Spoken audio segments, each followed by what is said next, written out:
একজন বড় জুয়েলারি ব্যবসায়ী, তবে জুয়েলারি ব্যবসায়ী ছোট বড় হইলেই মনে হয় অনেক টাকা পয়সার মালিক, এটা সত্য। তো যাই হোক, আপনার একটা প্রশ্নের জবাব হলো যে উনি কোন রাজনীতির সাথে জড়িত না, এবং উনি এই বাজুসের সাথে আমার মনে হয় ওনার প্রায় 50 বছরের উপরে জড়িত এই ব্যবসার সাথে, জুয়েলারি ব্যবসার সাথে। এবং উনি সুনামের সাথে 10 বছর বাজুসের জয়েন্ট সেক্রেটারি ছিলেন এবং এখনো বাজুসি আমার কাছে। হ্যাঁ, আমার উনি প্রথমত ওনার বাসায় যখন আসে তারা ওয়াল ক্লককে ভিতরে ঢুকে, এবং তারা ড্রেস আপ করা ছিল, সরকারি প্রশাসনের ড্রেস পরা ছিল। প্রথমে হয়তো ওনারা ভাবছিলেন যে হয়তো ওনার বাসায় তল্লাশি হবে, এবং তল্লাশির নাম ধরেই তারা প্রায় 25-30 জন ঢুকে। পরবর্তীতে বোঝা গেছে যে এটা একটা ডাকাতের চক্র।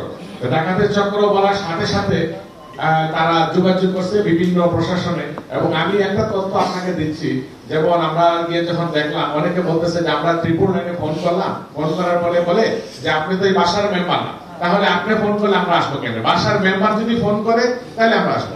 999-এ ফোন করার পরে যদি এই কথা আসে, ওনার তো সব কটা ফোন সিজ হয়ে গেছে, কারণ ওরা ডাকাতরা যখন গড়ে উঠে তখন সব কটা ফোন ওরা আগেই নিয়ে গেছে। তো এটা তো আশেপাশে বাইরের থেকে যেভাবে হোক ফোন দিয়ে আনানো হয়েছে। তো যাই হোক, এই বিষয়টাও আরেকটু ক্লিয়ার হওয়া উচিত যে আশেপাশে থেকে ফোন আসলে 999-এ গেলে যেন আমরা সহযোগিতা পাই, কারণ যেই বাসায় ডাকাত হয় ওই বাসাতে তো আগে ফোন গুলোই নিয়ে যায়, তো ওনারা তো আর এই তথ্য দিতে পারতেছে না। তো যাই হোক, তেমন কিছু ওনার হয় নাই, ওনারা নিজে বলছে। আর আরেকটা বিষয়, 2 নম্বর প্রশ্নের উত্তর আমি দিচ্ছি। আমাদের বাজুসের ভিতরে আমাদের কোনো দ্বন্দ্ব নাই, আমরা বাজুস সুন্দরভাবে পরিচালনা করতেছি। ইতিমধ্যে আপনারা দেখছেন যে আপনারা সবাই আগে আমাদের বসুন্ধরা মার্কেটে আমাদের অফিসটা ছিল, সেটা আমাদের প্রেসিডেন্ট জনাব সায়েন্স সুবান আঙ্গি সাহেবের নেতৃত্বে ওই অফিসটা আমরা পরিচালনা করতাম। আর আজকে এই 8500 স্কয়ার ফিটের অফিসটা, এটা বাজুসের নিজস্ব অফিস, এবং আমরা এখান থেকে ইনশাআল্লাহ হয়তো ভবিষ্যতে আপনাদের নিয়েই আমরা পরিচালনা করব। ধন্যবাদ।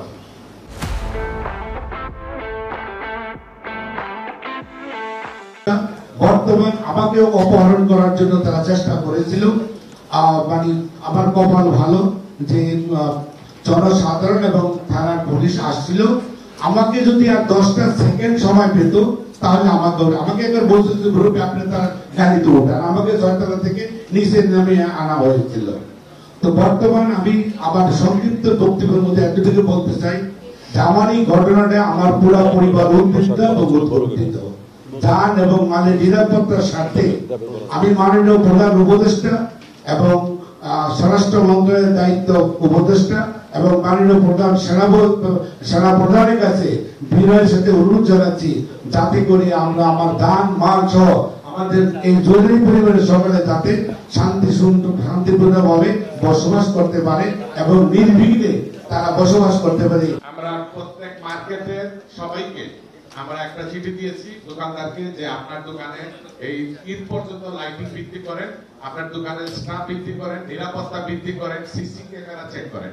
এটা আমাদের একটা ইয়ে ছিল। আর বন্ধের, যেহেতু এইবার ঈদে একটু বড় বন্ধ যাবে, লম্বা ছুটি থাকবে, এই সময় চুরি ডাকাতি বেশি হয়। তো যাই হোক, আমরা তাদেরকে নির্দেশনা দেওয়া আছে তারা যেন নিজস্ব মার্কেটের কমিটি সহ অথবা ব্যক্তিগত নিরাপত্তা জোরদার করে এই সময়কাল যেন পার করে। আর আমরা এর ভিতরে অবশ্যই আমরা প্রশাসনের সাথে আমাদের যোগাযোগ আছে, ওনাদেরও সহযোগিতা আমরা চাইছি। এবং অন্যান্য বছরের তুলনায় এবার মার্কেটে আমার মনে হচ্ছে প্রশাসনিক দিকটা আমরা বেশি, মানে ওনাদের কাছে বেশি আমরা সহযোগিতা পাইছি।